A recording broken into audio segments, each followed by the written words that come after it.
Well,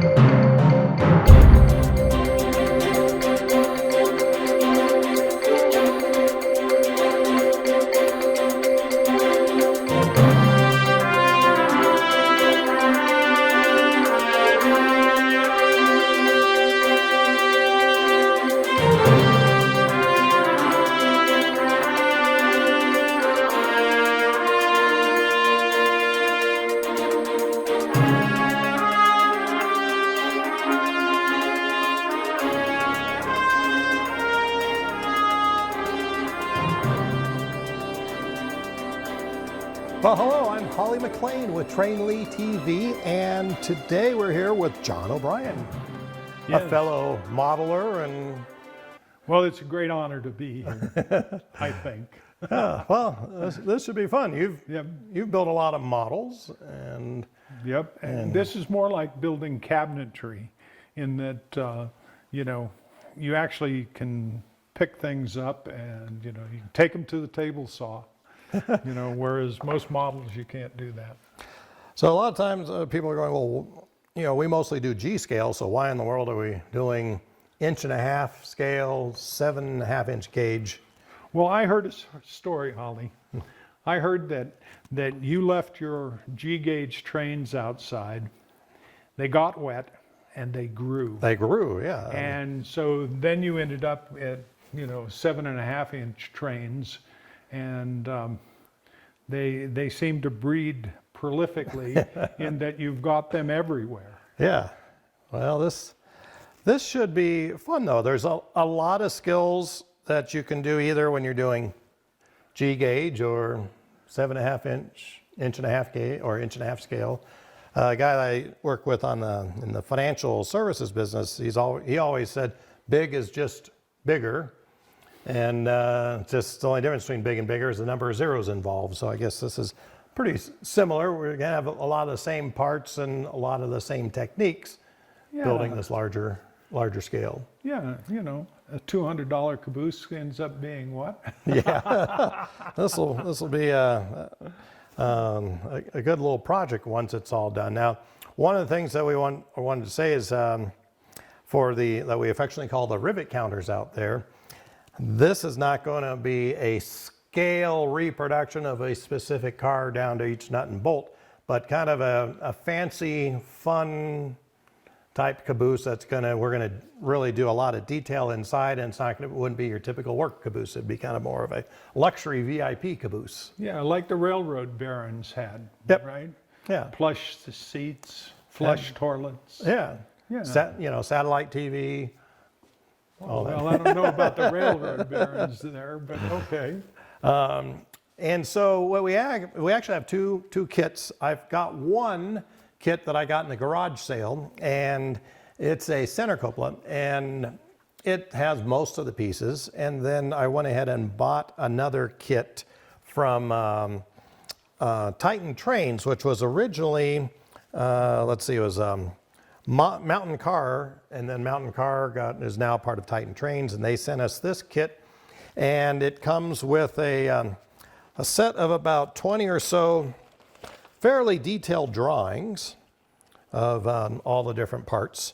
Almost all the wood parts are all cut out, ready to go, and they send you a bag of nails, a couple of bags of nails, some wood glue, some wood paste, for filling in holes, and a bag of sand.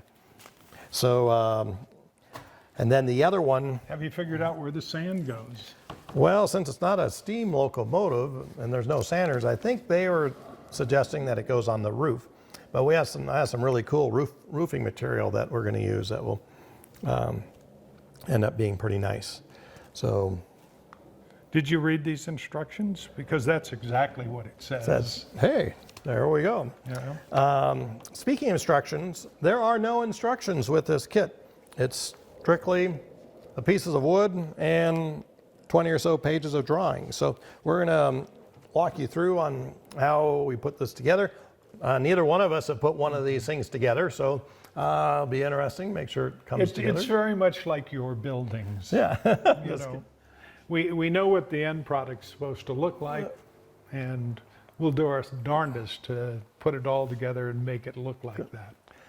So what we've done so far is we, in the previous episode, I unpacked the boxes, and now what we did was we have the center beams, and one of them's aluminum, that's out of the new kit, and then we had to make the center beams and mounts, and so our friend Steve Alley, who does from Allen Model Works, went ahead and cut the steel and drilled some holes for us. And John noticed as we were reading the drawings that these had a much smaller hole in here, and in the drawings it called for a 1/4 inch hole, so we drilled these out to a 1/4 inch.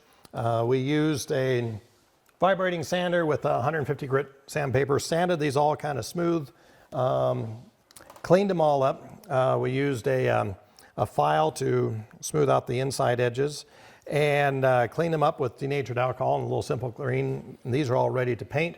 And then the steel tubing, there was a little bit of a ridge on these, and the couplers will go in there. So we used have a little miniature belt sander, and we smoothed out the inside so we have a nice smooth tube that the couplers can mount into.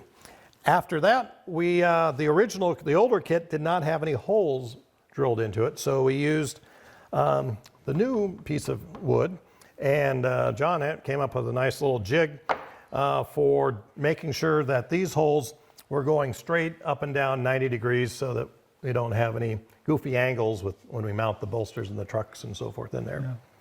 Yeah. And then we drilled the additional holes here to mount these. These are kind of like riding plates for the trucks that will.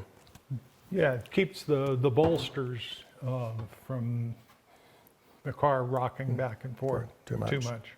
So, So the next step that we're going to do before we paint this is we just want to make sure that everything lines up nicely, and we'll kind of bolt these together. let's first take the boards apart. Okay.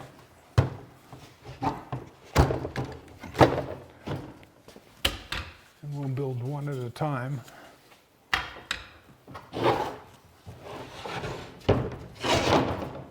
Well, we've gotten a good full day here in the shop. John just went home a few minutes ago, and I finished cleaning up a little bit, and we have made some good progress today. We got the subfloors painted, as you can see, and we put the end sills on, and then we have the center sill, or the center beam coming down the center, and then these two pieces of metal on each side coming off, and it's all bolted together.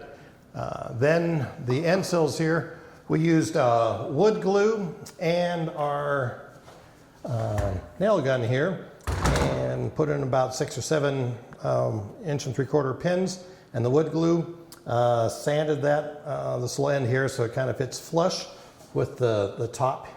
And we're gonna hit that with a little bit of a sander tomorrow, just make sure it's nice and even. And we didn't paint these yet just because we have to attach some other things in here. But everything else, we have our base coat on, and I filled a couple little holes here with the wood putty. And this is kind of our base coat. Then as we get a little bit further along, we'll go ahead and put on our final coat of gloss black enamel paint. Let this dry, wants to dry for at least 24 hours, but we can continue building on this. And we'll get back to it tomorrow morning and figure out what our next steps. But so far, we got our good subfloor, and it's all coming together quite nicely. So we'll see you later. I'm Holly McLean with Train Lee TV, and thank you so much for watching.